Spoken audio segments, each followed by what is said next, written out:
Urban Meyer's roster history underscores the absurdity. Meyer coached Aaron Hernandez, whose off-field crimes are well documented, along with other players entangled in assaults, academic misconduct, and more. Yet Feinbaum singled out Newton, a national champion, Heisman Trophy winner, and NFL MVP, as the worst. This selective condemnation is not new. When Deion Sanders recently suggested implementing an NIL salary cap to restore competitive balance, Feinbaum dismissed the proposal and called Sanders a hypocrite rather than engage with the substance. The pattern repeats. Feinbaum routinely targets Cam Newton, Deion Sanders, Jameis Winston, Lamar Jackson, outspoken black athletes and coaches, while extending grace to figures such as Nick Saban, Kirby Smart, Dabo Swinney, or Tim Tebow under similar circumstances. Newton is no longer content to remain silent while others distort his story. In response, he laid out an accurate chronology, highlighting facts the commentary networks rarely repeat. One long-standing myth is that Newton was expelled from the University of Florida. He was not.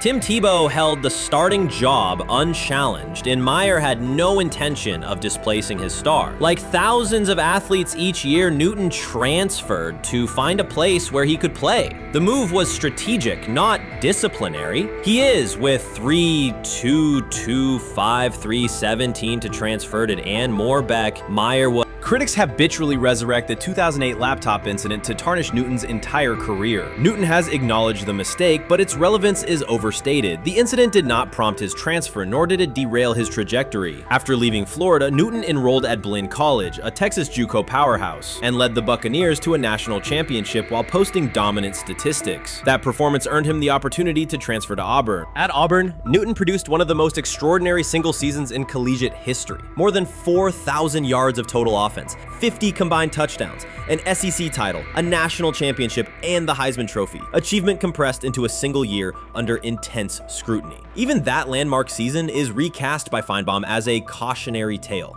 He claims Newton ignored head coach Gene Chizik by diving for a goal line touchdown when told to kneel, jeopardizing the game. In reality, Newton explained that the decision was a collective adjustment made in the huddle after reading the defense, while Auburn still held timeouts. The Tigers maintained control and secured the championship. Portraying that moment as reckless serves to recast Newton's success as selfishness rather than leadership. Feinbaum's approach to Sanders reflects the same dynamic. When Sanders urged a structured NIL ceiling to protect athletes and stabilize rosters, Feinbaum immediately labeled him hypocritical. Yet when Saban or Swinney voice identical concerns, Feinbaum frames them as thoughtful guardians of the sport. The inconsistency reveals that the determining factor is not the argument but the identity of the speaker. Unapologetic black leaders who control their narratives, challenge entrenched hierarchies, and Feinbaum's commentary often functions as a check on that influence.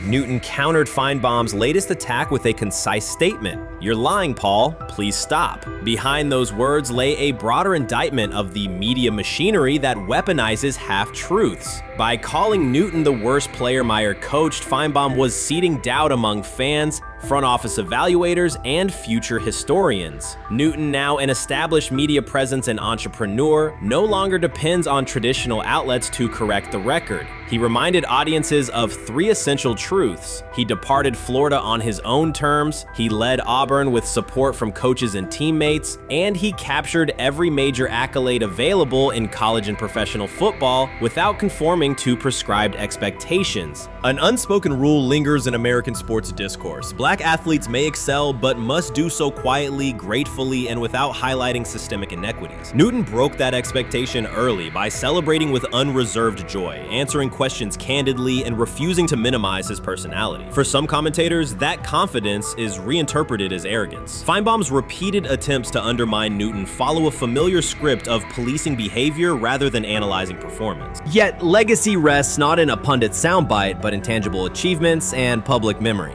Newton's resume, Heisman winner, national champion, NFL MVP, speaks for itself. Millions of fans witnessed his impact on Saturdays and Sundays. Countless young quarterbacks saw someone who looks like them redefine the position's possibilities. The same is true for Sanders, whose player-first coaching philosophy and media savvy continue to influence college football's direction. Feinbaum's commentary cannot erase these realities. Newton, Sanders, Winston, Jackson, and others have already secured their places in football history. By publicly confronting misinformation, Newton set a precedent for athletes who now possess the platforms and technology to present their stories unfiltered. The microphone no longer belongs exclusively to legacy broadcasters. Newton holds it now, and he intends to keep it. a decisive shift that reduces the gatekeeper's influence and ensures that accomplishments are judged on merit rather than narrative manipulation. They have never loathed college football itself. They have resisted the people determined to reshape it. When Deion Sanders, black, direct, unapologetic, walks into a room of power brokers and speaks with authority instead of deference, critics recoil. During his playing days, they complained about celebrations and gold chains. Now that he is a head coach, mentor, and father, they label him something more polite, but just as dismissive, a problem.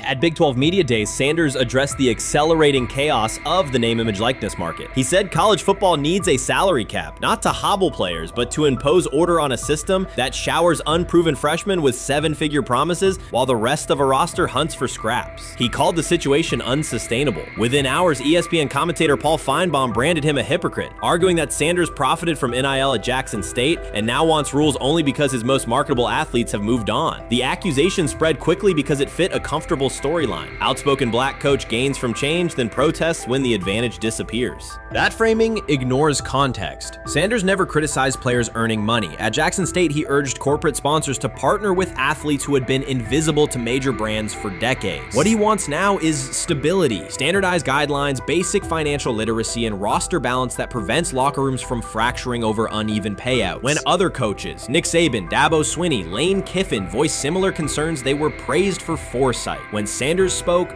the tone shifted to suspicion. The difference is not the message, it is the messenger. Feinbaum's response followed a familiar script. When black leaders question the structure of the sport, their motives are interrogated, their credibility attacked, and their competence doubted. He did not level the same charge at Jimbo Fisher when Fisher complained that NIL disturbed recruiting. He stayed silent when Kiffin lamented the transfer portal. But Sanders, who raised enrollment and television ratings at Jackson State, brought unprecedented attention to Colorado in one season and consistently mentors players beyond football, was called opportunistic. Feinbaum dismissed the cultural impact Sanders created, the exposure for historically black colleges, the draft pick developed, the infrastructure improved, reducing his work to a marketing stunt dependent on star sons Shedeur and Shiloh or two-way standout Travis Hunter. Sanders did not retaliate. He returned to practice, media obligations, and recruiting. His confidence is rooted in faith and in the responsibility he feels toward young athletes whose lives will extend decades beyond their highlight clips. When he asks for NIL boundaries, he is thinking about freshmen handed large sums without guidance,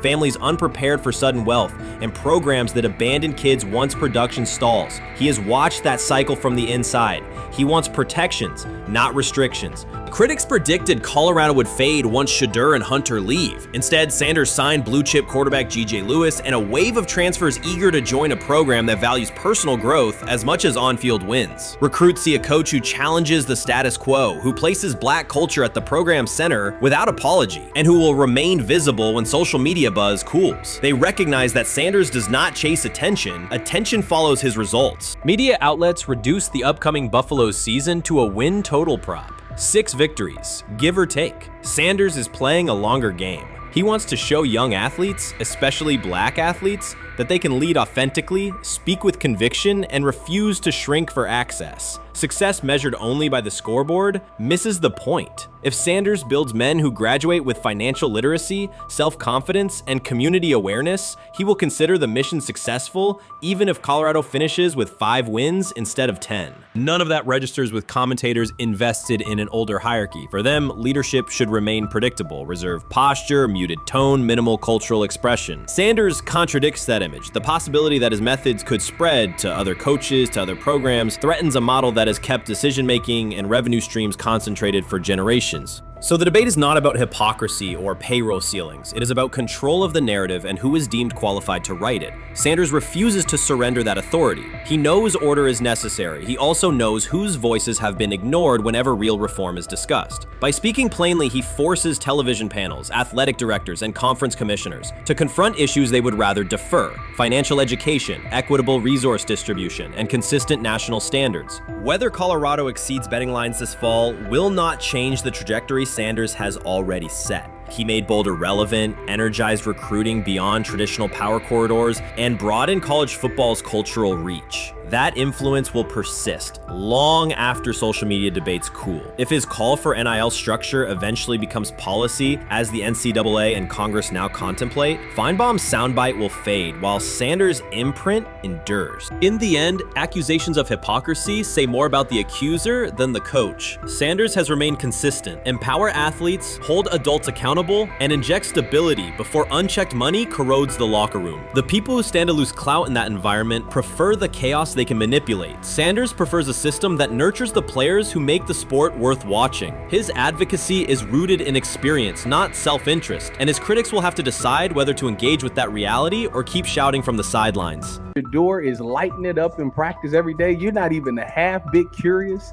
to see what he could do with the ones. That makes no sense. And then on top of all of that, you got players going on podcasts and talking to people in the media saying this guy is really good. Like, this guy is legit. So even your peers respect you enough. How is it that the coaches can't see that? It always starts with the players, where the players like, hey, you see that? You seen that pass he threw? The Cleveland Browns were taken by surprise when quarterback Shedeur Sanders stepped in for first-team snaps, asserting control of the drill and instantly highlighting deficiencies across the rest of the room. His confident command forced coaches to pause practice clips, reevaluate progressions, and consider immediate adjustments to the depth chart. Within minutes, discussions spread throughout the facility and online forums as fans weighed what Sanders' showing means for the current starters. The organization now faces an urgent, data-driven decision on whether Sanders should move up permanently. Shedeur Sanders arrived at Browns practice, took several first-team reps, and the entire quarterback group immediately felt the pressure. Coaches erased the whiteboard and reviewed their plans. Staff members exchanged concerned comments, and observers began asking whether Sanders was positioned to assume a larger role. Tony, every year we see at least 1 to 2 teams.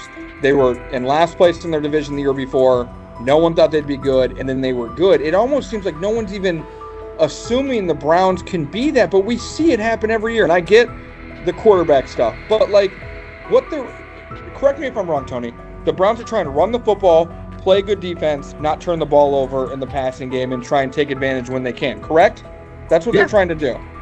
That was the 2020 offense. The Cleveland Browns are still searching for stability at quarterback. Deshaun Watson is yet to deliver consistent starter-level production that justifies his contract, and each game renews doubts about whether he can regain peak form. Behind him, rookie Dorian Thompson-Robinson shows promise but remains inexperienced and unpolished. Coaches are evaluating alternatives each week and may need to adjust the depth chart if progress stalls. The roster around them is built to contend now, so ongoing uncertainty under center is increasingly costly. As we talk about, we do believe in best player available. We do believe in positional value, and we didn't necessarily expect him to be available in the in the 5th round, and so we love adding competition to every position room and adding him to compete with the guys that are already in there. We felt like that was the appropriate thing to do. The Browns quarterback group is unsettled. Deshaun Watson has yet to provide the reliable, high-level play his contract demands, while rookie Dorian Thompson-Robinson remains promising but unpolished. Depth behind them consists mostly of veterans whose experience lies more in holding clipboards than leading offenses. The coaching staff needs an immediate answer, not a 3-year development project. Shedeur Sanders enters as that potential solution. At Colorado, he passed for more than 3,200 yards despite working behind one of college football's poorest offensive lines, consistently demonstrating poise, quick processing, and accurate ball placement under heavy pressure. Film shows steady reads and disciplined footwork, traits that offset concerns that his profile is built on family name or media attention. Cleveland viewed the signing as a low-risk, high-reward move. Early in camp, Sanders received a handful of first-team snaps intended merely as an evaluation. Those plays quickly changed practice tempo. The ball came out on time, receivers hit their landmarks, and the defense struggled to adjust. Coaches immediately expanded the review using phrases such as evaluate every option, an indication that the depth chart was no longer fixed. Watson sensed the scrutiny. Thompson-Robinson increased his urgency. Within minutes, competition in the quarterback room intensified. Sanders repeated that performance in subsequent sessions. His footwork remained clean, progression sharp, and throws firm and precise. Each strong rep forced staff to reassess the plan to keep him buried on the developmental track. The broader context magnifies the pressure. Cleveland's roster is built to contend now. Fans are weary of quarterback turnover, and the front office cannot afford another costly misstep under center. Around the league, rookie passers rarely wait multiple seasons anymore. Joe Burrow, Justin Herbert, CJ Stroud, and even late pick Brock Purdy established that precedent. If Watson opens the regular season and struggles, public calls for Sanders will grow, especially if the rookie flashes in preseason. Alternatively, another team could attempt to acquire him if Cleveland hesitates to elevate his role. Each scenario underscores the same reality. Sanders' emergence has turned a routine camp evaluation into a critical decision point for the franchise.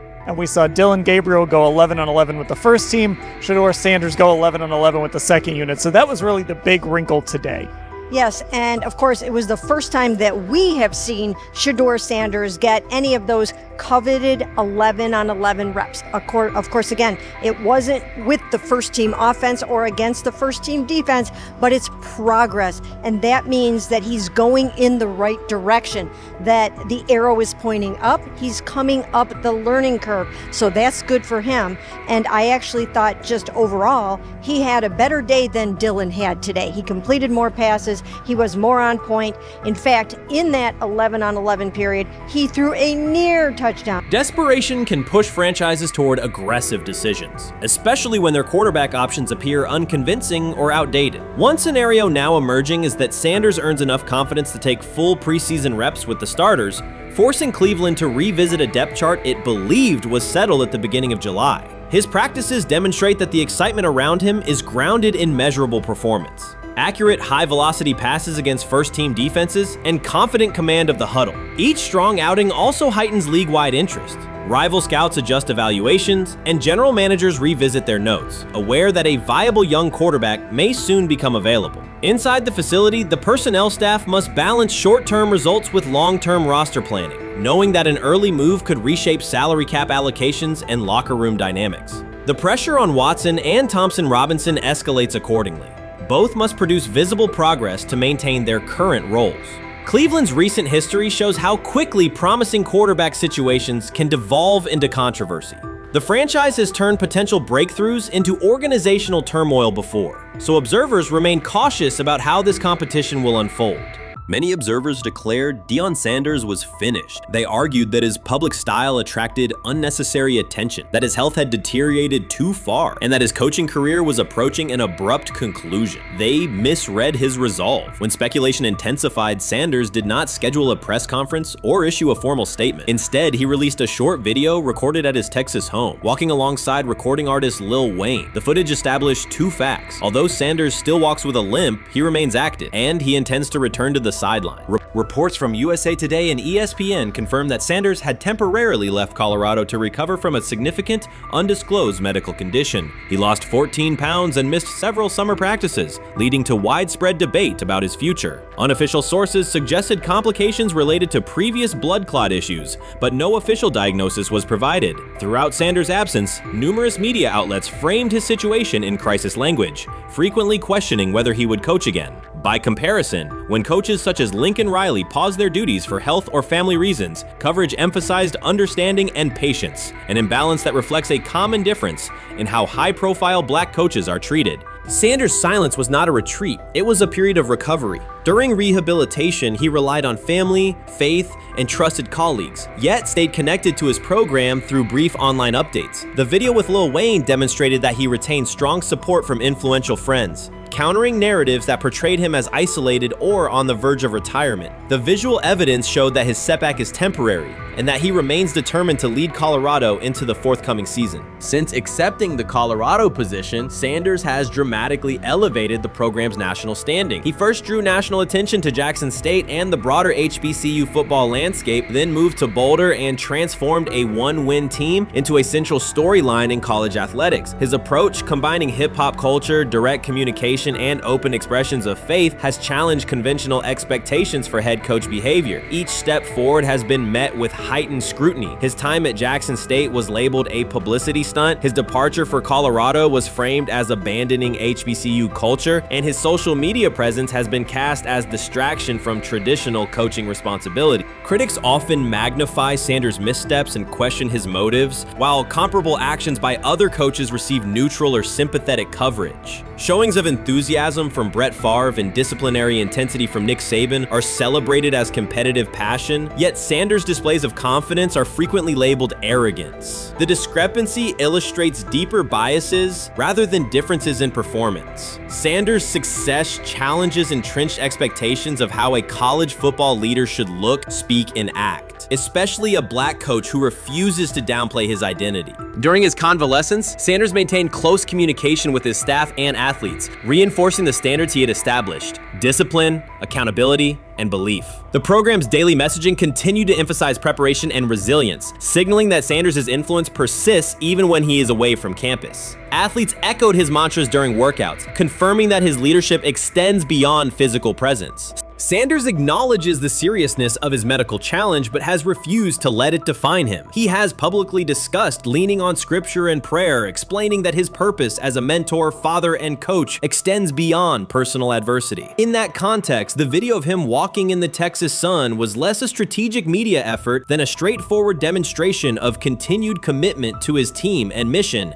Colorado still requires Sanders' vision. Prior to his arrival, attendance was low, national media attention was minimal, and recruiting momentum had stalled. Sanders' leadership brought renewed energy, authentic identity, and higher standards of accountability. Players who previously lacked representation in college football leadership found a coach who shares, affirms, and elevates their cultural background. Sanders supplements conventional coaching priorities, scheme, fundamentals, and execution with empowerment initiatives that cultivate self-confidence and authenticity. As preseason camp approaches, Sanders intends to resume full involvement, even if medical recovery remains ongoing. His presence is expected to restore on-site leadership, stabilize the locker room, and direct media coverage toward on-field progress. For Sanders, the objective extends beyond compiling wins. It includes completing a cultural transformation that expands how success and leadership are defined in modern college football. Those who predict his decline overlook the underlying traits, faith, perseverance, and purpose that have supported Sanders throughout his career.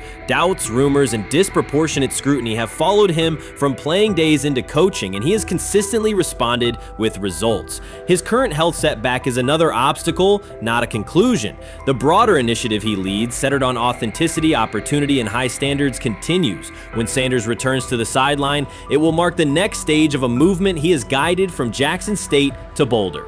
The recent period of quiet has been strategic rather than passive. Instead of defending himself in daily briefings, Sanders focused on rehabilitation, remote program oversight, and family support. Each brief social media message reinforced a consistent theme: faith and preparation. He has articulated gratitude for medical professionals and has reiterated that his mission at Colorado is unfinished. His public references to scripture have been direct but measured, aligning with his long-standing practice of integrating faith into leadership. By walking through his ranch with Lil Wayne, Sanders signaled continuity. The clip underscored that influential supporters remain engaged, that Sanders' broader network values his vision, and that he remains capable of navigating physical challenges. The visible limp was not evidence of imminent retirement. Rather, it documented the reality of ongoing recovery and the resilience with which he approaches each obstacle. Colorado's athletic administration and football staff continue to affirm Sanders' program direction.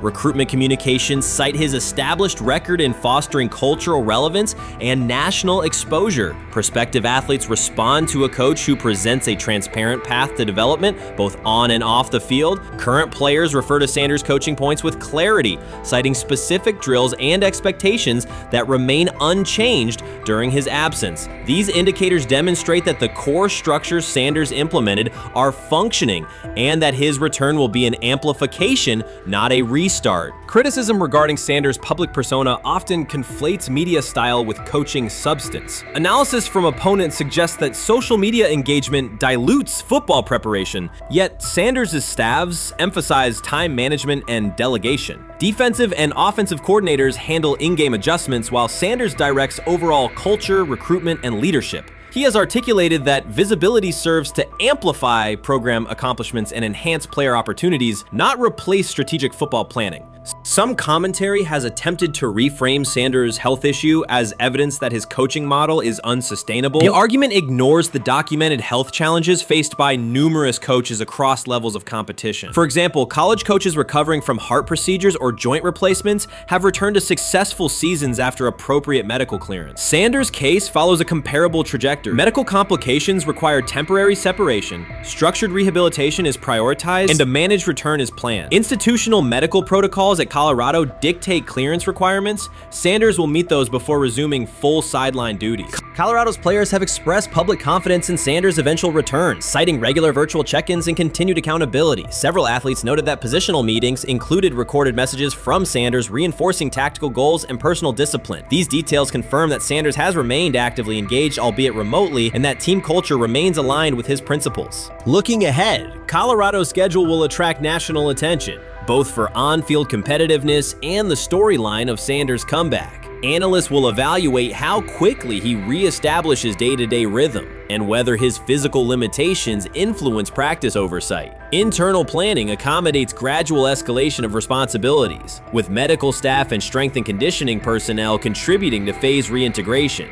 The broader significance of Sanders' return extends beyond Colorado. His visibility continues to challenge prevailing narratives about leadership styles and pathways in college athletics. By prioritizing authenticity, open articulation of faith, and cultural expression, Sanders offers a contrasting template to more conventional models. His eventual recovery and sideline presence will reinforce the argument that diverse leadership profiles can succeed in elite collegiate competition. In summary, rumors of Deion Sanders' coaching demise were premature. Verified reports confirm a substantial but temporary medical setback. He used the time away to focus on health, sustain program engagement, and rely on a support system anchored in family, friends, and faith. His recent public appearance demonstrated active recovery and reaffirmed his intention to resume leadership in Boulder. The forthcoming season will test Colorado on the field, but it will also underscore the durability of Sanders' vision, one that combines competitive ambition with cultural resonance. Observers who continue to question his longevity overlook the resilience and purpose that have defined his career. Sanders' return is imminent, and the movement he leads remains intact. The 2025 NFL Draft was expected to be Shedeur Sanders' moment. Many projected him as a top 10 talent and a headline quarterback in one of the most discussed college football storylines in years. Instead of walking across the stage on the first night, he waited through 3 days without a call. There was no celebration, only silence. When the phone finally rang at pick no 144 in the 5th round, it was the Cleveland Browns. With that selection, the financial outlook changed dramatically. The Sanders family believes this was not a typical draft slide, but the result of coordinated action. They are pursuing a $100 million lawsuit alleging collusion across parts of the league.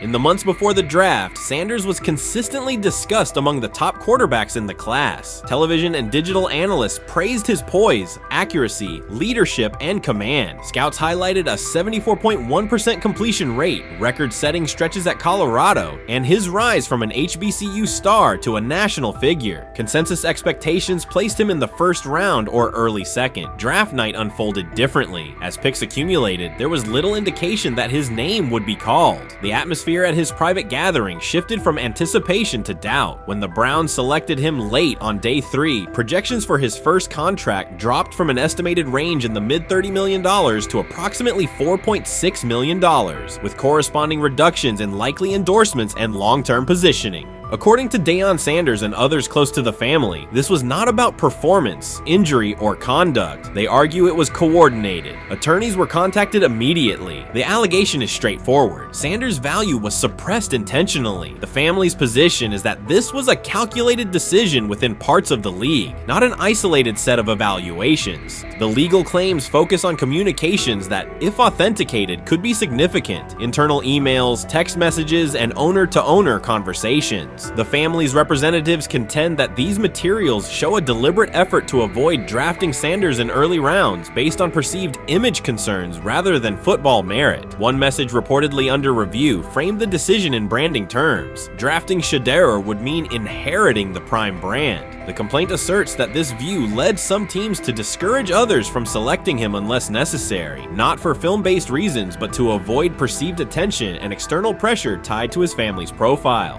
A related thread involves speculation about team fit and willingness to play for certain franchises. Past public comments by Deion Sanders were interpreted by some as signals of an Eli Manning scenario. The family's view is that these were strategic statements, not ultimatums. They argue that rather than engage in discussion, teams chose a passive approach, no direct rebuttal, reduced contact, and a collective reluctance to invest a premium pick. If phone records and written communications corroborate coordination, these items could become central exhibits. Media tone shifted as the draft neared. Coverage that had emphasized production and leadership began highlighting intangibles, interviews, and perceived coachability. Anonymous sourcing appeared in multiple outlets, with claims that Sanders skipped combine drills out of arrogance, bristled at film critique, or told one club, "Maybe I'm not the guy for you," after a tense session. A widely cited line, "Nobody wants a celebrity backup quarterback," was voiced by Colin Cowherd and circulated as shorthand for risk. The Sanders legal position is that these narratives did not arise organically, but reflected a coordinated leak pattern that undermined his market value.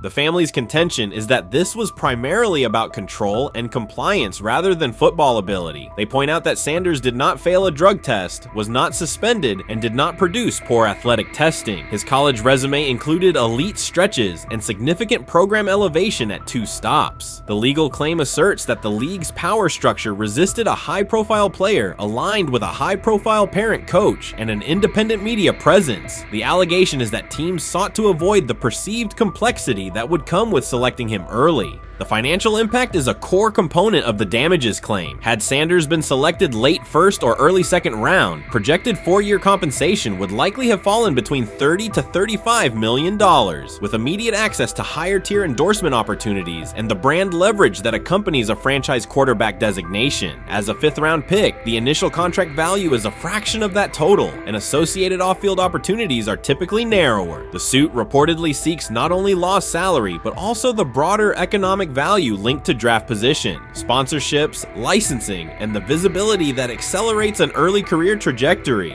The filing's scope, as described by sources close to the family, extends beyond the league office. It may involve media outlets, scouting firms, and specific executives if discovery shows coordination or materially false statements that affected value. The argument is that the draft slide harmed not only Shedeur, but also the broader Sanders brand, affecting perceptions of Deion Sanders as a recruiter, coach, and public figure. The family's view is that narrative construction around brand risk and celebrity backup produced a measurable economic and reputational loss. If a court authorizes discovery, the process would likely compel emails, internal draft notes, and message archives from teams and third-party intermediaries. Subpoenas could be served on media organizations for sourcing records related to anonymous quotes. That level of transparency would be unusual and could reveal how information flows during pre-draft periods. The legal theory moves beyond a single player's evaluation to the draft's integrity, whether owners or executives acted in concert to reduce a prospect's value for reasons unrelated to football performance. The league has not publicly addressed these specific allegations. Background comments from executives characterize the claims as overreach. The family's camp maintains they have documentation sufficient to proceed. The comparison points referenced by observers include Deflategate, Spygate, and the Colin Kaepernick grievance, not because the facts are the same, but because of the potential scope, policies, practices, and the balance of power between the league and individuals challenging its processes. Another dimension of the dispute involves how the NFL perceives Deion Sanders, Coach Prime, and the autonomy he promotes. He built a large media footprint around his programs at Jackson State and Colorado, elevated his players' profiles, and spoke openly about fit and leverage. The family contends that this visibility, combined with statements about preferred destinations, triggered resistance. The complaint frames the response as a preference for compliance and predictability over independent branding and public negotiation.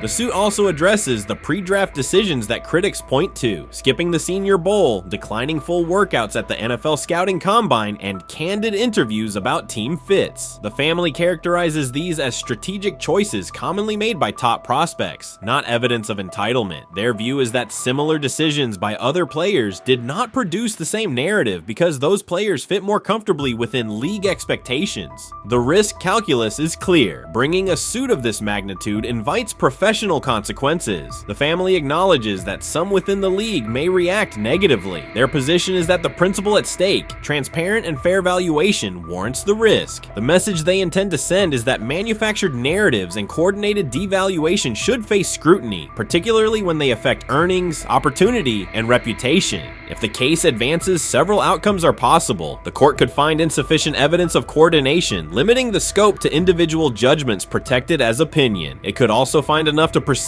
to broader discovery, which would have implications beyond one player, including potential changes to how teams document evaluations and how media handle anonymous sourcing close to the draft. Agents might push for reforms, including clearer guardrails around leaks and standardized prospect communication records. For now, Sanders is working within the Browns structure. He has avoided public escalation beyond confirming focus on preparation and development. The lawsuit is a separate track managed by counsel. This dual approach, professional routine on the field and legal action off it, reflects the family's strategy. They intend to contest the process they believe harmed him while meeting club expectations day to day. The core allegations remain consistent across their statements. A talented quarterback saw his draft value suppressed by coordinated behavior tied to branding concerns and public positioning rather than football merit. Media narratives amplified that shift, and the result was a substantial, quantifiable loss. The remedy sought includes compensation and a measure of accountability that could deter similar conduct. Whether the claims are ultimately proven will depend on documentation and testimony. If emails, texts, and call logs substantiate coordination, the impact could be significant, prompting policy review around pre-draft communications and media engagement. If not, the case may narrow to disputes over opinion, perception, and the gray areas of scouting. Either way, the filing signals a willingness to confront entrenched practices and to test in court how far the process extends beyond film and interviews. This situation has moved from speculation to litigation. It addresses control, image, and power in a system that influences careers and compensation. It also underscores how public narratives can shape market outcomes. Sanders' path now has two tracks: earning opportunities on the field in Cleveland and seeking redress off the field for what the family views as an avoidable and orchestrated loss. The questions at stake are larger than one draft slot. They touch on how the league values independence, how information is weaponized, and what recourse exists when a player believes the evaluation moved from football to optics. The answers will emerge through practice reps and, potentially, through discovery and a courtroom record.